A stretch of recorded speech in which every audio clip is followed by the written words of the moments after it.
السلام علیکم ریڈرز، کیا حال ہے؟ امید کرتی ہوں کہ سب ٹھیک ٹھاک ہوں گے۔ تو آپ نے لاسٹ ایپیسوڈ جس پہ دخان خان اور سوہا کی آپس میں ملاقات ہوئی تھی، اس پہ آپ کا اچھا ریاکشن تھا، اور اس کے علاوہ آپ نے کمنٹ ضرور کرنے ہیں، ویڈیو کو لائک بھی کرنا ہے اور چینل کو سبسکرائب بھی کرنا ہے اور ویڈیوز کو شیئر بھی کرنا ہے۔ پتہ نہیں کہاں رہ گیا ہے یہ رابی کافی دیر سے بس اسٹاپ پر کھڑی ارچی کا انتظار کر رہی ہوتی ہے کہ جب ہی اسے اپنے پیچھے ایک مرد کی آواز آتی ہے۔ ہمارا انتظار تو نہیں کر رہی تھی بیٹی؟ رابی جیسے ہی مڑتی ہے تو سامنے اپنے بھائی باپ کو دیکھ کر اس کے پاؤں سے زمین ہی نکل جاتی ہے۔ بابا آپ؟ ہاں میں نے کہا تھا نا کہ میں خود لینے آؤں گا، تو تم اتنی جلدی ادھر کیوں آ گئی؟ وہ ایسے بولتے ہیں جیسے واقعی میں وہ اسے لینے آئے ہوں۔ چلو گھر میں سب تمہارا انتظار کر رہے ہیں۔ وہ مسکراتے ہوئے اس کا ہاتھ اتنی زور سے پکڑتے ہیں کہ اسے اپنی باتوں اپنے جسم سے الگ ہوتا محسوس ہوتا ہے۔ بیٹھو گاڑی میں، وہ اب بھی مسکرا کر کہتے ہیں، جبکہ وہ اپنے بھائی کو دیکھتی ہے جو اسے غصے میں گھور رہا ہوتا ہے۔ وہ جلدی سے اسے دیکھ کر گاڑی میں بیٹھتی ہے۔ بیٹا اپنا فون دینا، وہ گاڑی میں بیٹھتے ہی کہتے ہیں، جس پر وہ اپنے موبائل ڈرتے ہوئے ان کے حوالے کرتی ہے۔ یہ موبائل بہت خراب چیز ہے۔ وہ موبائل کو الٹا سیدھا کر کے کہتے چلتی ہوئی گاڑی سے باہر پھینک دیتے ہیں، جس پر رابی بس تھوک نکل کر ہی رہ جاتی ہے۔ اچھا بیٹا، میں نے یہ بتانا تھا کہ اس جمعے کو میں نے تمہارا نکاح اپنے دوست کے بیٹے کے ساتھ رکھ دیا ہے، تو جو چیز چاہیے ہو اپنے بھائی یا اپنی ماں کے ساتھ جا کر لے آنا۔ ابھی ایک موبائل کا غم کم تھا جو یہ نکاح۔ میں یہ نکاح کبھی نہیں کروں گی، میں صرف ارجی سے۔ اپنی بکواس بند کرو، اگر ایک لفظ اور کہا تو میں اس ارجی کو جان سے مار دوں گا۔ گاڑی چلاتا اس کا بھائی یکدم ہی بھڑک اٹھتا ہے، جس پر اس کو چپ سی لگ جاتی ہے۔ عمر میں تو اس سے 3 سال چھوٹا تھا، مگر تھا تو بھائی نا، ہر بھائی کی طرح اس میں بھی تو غیرت تھی۔ بھلا کیسے اپنی بہن کے اس کام پر خوش ہوتا؟ کیا مطلب ہے نہیں آئی؟ میں نے شام میں اسے کال کی تھی تو اس نے کہا تھا کہ وہ ٹائم پر پہنچ جائے گی۔ ارجی کشش کی بات سن کر ماتھے پہ بر ڈالتے پوچھتا ہے، پتہ نہیں، مجھے اس نے کال کر کے کہا تھا کہ وہ اپنے گھر جا رہی ہے، وہ نہیں آئے گی۔ وہ گھبراتے ہوئے جھوٹ کہتی ہے، تم مجھ سے کچھ چھپا رہی ہو نا؟ نہیں، میں کیا چھپاؤں گی تم سے؟ تم اب گھر چلے جاؤ، میرے گھر میں زیادہ دیر بیٹھنا مناسب نہیں ہے۔ وہ اپنی گھبراہٹ چھپاتے ہوئے کہتی ہے، میں اب کبھی گھر نہیں جا سکتا، ابو مجھے کبھی گھر میں گھسنے نہیں دیں گے۔ وہ گہری سانس لے کر کہتا ہے، کیوں، تم نے کیا کہا ہے انہیں کہیں یہ تو نہیں کہہ دیا کہ تم شادی کر رہے ہو؟ اس کی طرف دیکھیں پوچھتی ہیں، ہاں میں نے کہا تھا کہ میں ایک لڑکی سے نکاح کرنا چاہتا ہوں۔ ابھی بھی میں اس سے نکاح کر کے ادھر ہی لاؤں گا، مگر ابو نے منع کر دیا، تو میں نے بھی غصے میں کہہ دیا کہ میں شادی کروں گا تو بس رابی سے، بس یہ سننا تھا، اور ابو نے کہا کہ اب تم اس گھر میں کبھی قدم مت رکھنا، مر گئے ہو تم میرے لیے۔ اسے ساری بات بتا کر سر جھٹکتا ہے، اب کیا کرو گے تم؟ میں نے پہلے ہی اپنے ایک دوست سے بات کر لی تھی، وہ باہر ملک میں ہوتا ہے، اس نے کہا تم آ جاؤ، میں تمہاری یہاں اچھی جاب لگا دوں گا۔ میں نے سوچا تھا کہ رابی کو ساتھ لے کر جاؤں گا، مگر یہاں تو رابی نے ہی دھوکہ دے دیا۔ وہ غصے میں اپنی مٹھی بند کرے کہتا ہے، چھوڑو ارجی، وہ تمہارے لائق نہیں تھی، تم باہر جا کر وہی اپنی فیملی بنا لینا، تم بنو گی میری فیملی۔ وہ اس کی طرف دیکھ کر پوچھتا ہے، اور کشش اس کی اس طرف کے سوال پر یکدم ہڑبڑا جاتی ہے، یہ کیا بول رہے ہو تم؟ میں کشش، مجھ سے جھوٹ مت بولنا، تمہاری ڈائری، تمہارا موبائل میں کچھ دن پہلے دیکھ چکا ہوں، تم مجھ سے محبت کرتی ہو نا؟ اس کی بات کو کاٹ کر پوچھتا ہے، اگر کرتی تھی تو کبھی کہا کیوں نہیں؟ مجھے لگتا ہے مجھے اسی بات کی سزا ملی ہے، رابی مجھے تبھی چھوڑ کر چلی گئی، میں یہ جان گیا تھا کہ تم مجھ سے محبت کرتی ہو، پھر بھی انجان بنا رہا۔ اس کے جواب نہ دینے پر کہتا ہے، نہیں ایسا کچھ نہیں ہے ارجی، تمہیں غلط فہمی ہوئی ہے۔ وہ شرمندہ سی کہتی ہے، چلو میرے ساتھ۔ وہ اسے یوں دیکھ کر اس کا ہاتھ پکڑے باہر کی طرف لے کر جاتا ہے۔ کہاں لے کر جا رہی ہو مجھے؟ چھوڑو میرا ہاتھ۔ وہ اس سے اپنا ہاتھ چھڑواتی ہے، مگر وہ بھی اس کی ایک نہیں سنتا اور اس کا ہاتھ پکڑے اپنے فلیٹ سے باہر لے جاتا ہے۔ نہ جانے وہ کیا کرنے والا تھا جس سے ابھی کشش انجان تھی۔ صاحب جی، اور کام؟ کوئی ملازم اس کے سامنے کافی کا کپ رکھنے کے بعد پوچھتا ہے۔ دخان، جو لان میں بیٹھا کسی گہری سوچ میں گم تھا، اس کی آواز سے خیالوں سے باہر آتا ہے، نہیں بہت شکریہ۔ وہ کرسی کی ٹیک چھوڑ کے کپ اٹھاتے ہوئے مسکرا کر کہتا ہے، جس پر ملازم بھی سر ہلاتا جاتا ہے کہ دخان کی آواز پر رکتا ہے، کل صبح آفس سے پہلے مجھے ہاسپٹل جانا ہے، تو تم چلنا میرے ساتھ؟ خیریت صاحب جی؟ ملازم ہاسپٹل کا سن کر پوچھتا ہے، ہاں میرے آفس کے ایک ورکر ہیں، ان کے والد کی طبیعت خراب ہے تو ان کی عیادت کے لیے جانا ہے۔ وہ ایک سیپ لیتے ہوئے کہتا ہے، جی ٹھیک ہے، ملازم کہتا چلا جاتا ہے اور وہ کپ رکھ کر اپنا موبائل اٹھاتا ہے۔ موبائل میں جو سب سے زیادہ دیکھنے والی چیز تھی وہ تھی رابعہ، اور اب بھی وہ اس کی تصویر کو دیکھ کے مسکرا رہا تھا۔ تمہیں پتہ ہے رابعہ، زوہا کہہ رہی تھی، میں اب پہلے جیسا دخان نہیں رہا۔ جیسے پہلے میں چپ رہتا تھا، ہر کسی پر بلا وجہ غصہ کرتا تھا، میں اب بدل گیا ہوں۔ جب تم میرے ساتھ تھی بالکل ویسا، وہ اس کی تصویر کو دیکھ کے کہتا ہے، اور تصویر میں ایک 21 سالہ لڑکی مسکرا رہی ہوتی ہے۔ زوہا لوگ جو سمجھ رہے تھے کہ دخان نے کچھ نہیں سنا، وہ سب سن چکا تھا۔ ان کی بات بس ظاہر نہیں کر رہا تھا، مگر شاید اب دخان وہی بے رحم بے حس ہر وقت غصے میں رہنے والا دخان بننے والا تھا، مگر کس کے لیے، یہ تو اب کل کا سورج ہی بتا سکتا ہے۔ تم کہاں جا رہے ہو؟ کشف روحان کو سفری بیگ میں کپڑے رکھتے ہوئے دیکھ کر کہتی ہے۔ میں پاکستان جا رہا ہوں، وہ مسروف سے انداز میں کہتا ہے۔ کیا تم پاکستان جا رہے ہو؟ کوئی ضرورت نہیں وہاں جانے کی، چھوڑو کپڑے، وہ اس کے بیگ سے کپڑے نکالتے ہوئے کہتی ہے۔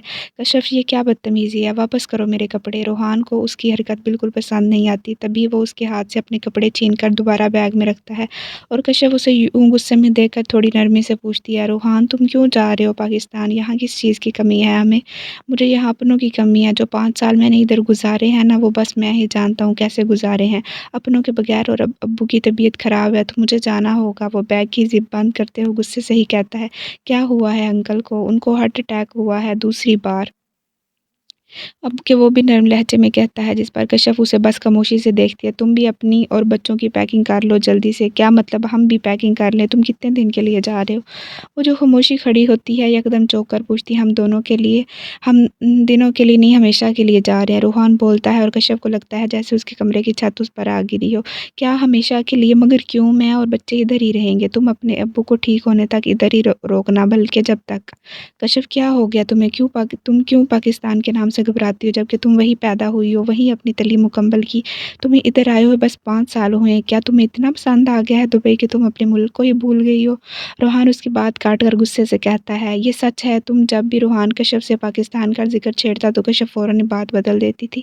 ہاں مجھے بہت پسند آ گیا ہے، اگر تمہیں پاکستان جانا ہے تو جاؤ، مگر میں اور بچے نہیں جائیں گے، وہ بھی ضدی لہجے میں کہتی ہے، جس پر روحان کو اور غصہ آتا ہے۔ کشف، میں اب دوبارہ یہاں نہیں آؤں گا، تو پلیز مجھ پر احسان کرو اور چلو میرے ساتھ، میں تنگ آ گیا ہوں اپنوں سے دور دور رہ کر۔ وہ غصے سے اس کے ہاتھ جوڑ کے کہتا ہے، ایک تو اسے اپنے ابو کی فکر تھی، اور اوپر سے کشف نے رولا ڈال دیا تھا، جب میں اور بچے نہیں جائیں گے تو تم خود ہی ادھر آ جاؤ گے، تم کیوں بچوں والی باتیں کر رہی ہو؟ اچھا صحیح ہے، اگر تم نہیں جانا چاہتی تو میں صفا اور ہمراہ کو لے کر جا رہا ہوں اپنے ساتھ، وہ کہتے کمرے سے باہر جاتا ہے، اس کے پیچھے کشف۔ روحان، تم میری اجازت کے بغیر بچوں کو ہاتھ بھی نہیں لگاؤ گے، ورنہ اچھا نہیں ہوگا۔ کیا کرو گی تم؟ بولو کیا کرو گی؟ میں اپنے بچوں کو اپنے ساتھ لے کر جاؤں گا، روحان بھی چیختے ہوئے کہتا ہے، جس کی آواز پر بچے بھی باہر آ جاتے ہیں۔ ہم آپس میں کیوں لڑ رہے ہیں؟ بچوں سے ہی پوچھ لیتے ہیں نا کہ وہ اپنے بابا کے ساتھ رہیں گے یا اپنی ماما کے ساتھ۔ کشف بچوں کو آتا دیکھ کہتی ہے، جس پر روحان بھی اس بات میں سر ہلاتا ہے۔ ٹھیک ہے صفا، احمد ادھر آؤ بیٹا، اور روحان بچوں کے سامنے گھٹنے ٹیک کر بیٹھتا ہے۔ بابا آپ کہیں جا رہے ہیں؟ 4 سالہ صفا اپنے باپ کے پاس سفری بیگ دیکھ کر پوچھتی ہے۔ جی بیٹا، آپ کے بابا پاکستان جا رہے ہیں، دادا چاچو پھپھو کے پاس، آپ دونوں چلو گے نا میرے ساتھ؟ وہ مسکراتے ہوئے پوچھتا ہے۔ صفا بھی مسکراتے ہوئے جواب دینے ہی لگتی ہے کہ روحان کے پیچھے کھڑی کشف اسے آنکھیں دکھاتے ہوئے منع کرتی ہے، تو صفا مسکراہٹ سمیٹ کر نفی میں سر ہلاتی ہے، جس سے روحان کی مسکراہٹ بھی پل بھر میں غائب ہو جاتی ہے۔ کیوں بیٹا، آپ کیوں نہیں جاؤ گے میرے ساتھ؟ میں نے ماما کے ساتھ رہنا ہے، وہ کہتی فوراً جا کر کشف سے چپک جاتی ہے، اور اس کو دیکھا دیکھی احمد بھی کشف کے پاس چلا جاتا ہے، جس سے کشف کے چہرے پر تو مسکراہٹ آ جاتی ہے، مگر روحان کا دل ٹوٹ جاتا ہے۔ اچھا ٹھیک ہے بیٹا، آپ لوگ رہو اپنی مما کے ساتھ، میں جا رہا ہوں۔ وہ دونوں بچوں کو پیار کرتا کھڑا ہوتا ہے، لیکن روز مجھے کال کرنی ہے آپ نے، اوکے؟ روحان جاتے ہوئے رک کر صفا سے کہتا ہے، روحان اب بھی وقت ہے، رک جاؤ۔ کشف اسے بچوں کو پیار کرتا دیکھ کہتی ہے، جسے روحان اگنور کرے باہر کی طرف جاتا ہے، اور کشف بس اس کی پشت کو ہی تکتی رہ جاتی ہے۔ وہ سمجھ رہی تھی کہ میں اور بچے نہیں جائیں گے تو روحان واپس آ جائے گا، مگر شاید وہ غلط ثابت ہونے والی تھی۔ کھانا کھا لو پلیز، ہمیں تنگ مت کرو، غلطی بھی تمہاری ہے اور نخرے بھی تم ہی کر رہی ہو، وہ رابی کے سامنے کھانا رکھتے ہوئے کہتا ہے، جو کھانے سے منہ موڑے بیٹھی تھی۔ تم چھوٹے بھائی ہو نا، تو چھوٹے بھائی ہی رہو، ایک باپ کافی ہے، تمہیں باپ بننے کی ضرورت نہیں ہے، وہ اس کی بات پر غصے سے کہتی ہے۔ اگر باپ ہوتا نا تو تمہارے ساتھ اس لڑکے کو بھی مار دیتا، چھوٹا بھائی ہوں تو بس بول رہا ہوں کیونکہ میرے اندر بھی غیرت ہے، وہ بھی سخت لہجے میں کہتا ہے۔ میں غلط نہیں ہوں، اس نے مجھے کہا تھا کہ میں تم سے شادی کروں گا، مگر وہ نہیں آیا، اس نے مجھ سے اپنے ابو کی بےعزتی کا بدلہ لے لیا ہے، ہے